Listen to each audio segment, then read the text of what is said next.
All right. So it's been, what, a day and a half?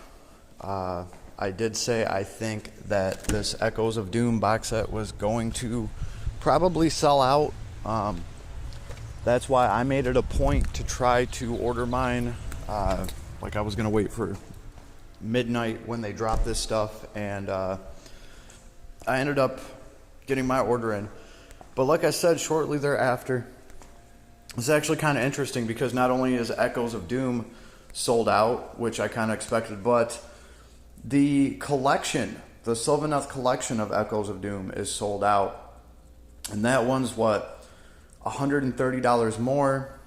But you get, like, the art piece, and you get this $90 bundle with a Tree Lord and some Dryads. Apparently you can't go wrong with those, but I can go wrong with them because I don't have a codex. So I decided to kind of hold off on some of that, get some of my models together, and then figure out what I actually want to run in my battle line, because the way I'm looking at it, from everything that I'm seeing, Sylvaneth are so expensive as far as points go that you kind of want to make all those decisions count. So I wasn't really stressing the collector's edition, right? What's interesting though is you still have a chance because we have the Les Echoes de la Rune, which is obviously the Latin set. Obviously this was supposed to probably be sold in places like Mexico, I would guess, right? So they haven't completely sold out of those, so they're letting people, like, I don't know, cross server buy these things now. You're still going to get the same models, right? But hey, unless you can read Spanish, the books might not be worth it to you now. The cards or whatever's coming in this might not be worth it to you. But hey, if you wanted to, you could still get this set, and you could get the models, and you could just look up their stats. Like, you can get all of the war scrolls. You can just Google it, and Games Workshop will pretty much give you the battle tome. They will give you the stats for whatever you're trying to look up. At least I've managed to find everything that I've been looking for, and not in some kind of bootleg manner either. This is actually Games Workshop being like, here is the battle scroll you want to see. You know, 8-inch movement, 5-up armor, whatever, and they tell you the weapons profile. So you could do that. You would have the models for this. They're going to be the same models, of course, right? So I just kind of thought that was cool. Not really cool, but it's good to know that these things are moving. People are excited about, obviously, the Sylvaneth box. Now, maybe there's a lot of Skaven players stepping up, but I don't think that's the case when we are actually selling out of the Sylvaneth collection, which is even more Sylvaneth boxed up together with that box. So it does show me that there are more Sylvaneth players stepping up, because maybe, just maybe, there might be some really cool things that you can do with this army now. I did drop a short video yesterday actually looking at the battle cards that they were showing off in this box, and it shows the Lady of the Vines. Of course, they would put her battle card up in their little picture. Well, if you kind of zoom in on it, if you zoom in on it, you can actually see in decent detail what her battle card looks like and everything there.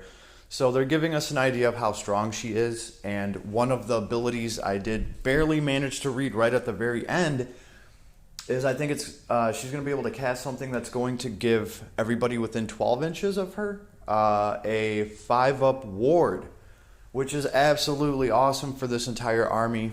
Right now, mortal wounds are not just going to chew through you. If that ward is up, only 2 out of 3 mortal wounds is going to go through. I know that doesn't sound absolutely amazing, but that can be quite the damn difference. The point is, it's something, right? And it's not a 1 out of 6 either. They could have just made it a 6 ward save. They decided to make it a 5. So with a little bit of luck, you can negate some mortal wounds, which was just the bane of this army. So that's coming in this box already. The Lady of Vines is one of the featured characters here. Don't get me wrong, I'm sure the Deathmaster has some pretty cool rules. I do remember Skaven Assassins kind of being nasty. They don't hit all the time, but when they do hit, they hit hard. They have poison on their weapons. I'm sure they have special rules for all that. They did even way back in the day. So there is a Skaven Assassin in this box, a new model, a new Deathmaster. I don't think it's Deathmaster Stitch or whatever, the one I'm familiar with, but he's still a Deathmaster, so he's going to be a badass assassin. And on the Siliveth side, it is the Lady of Vines.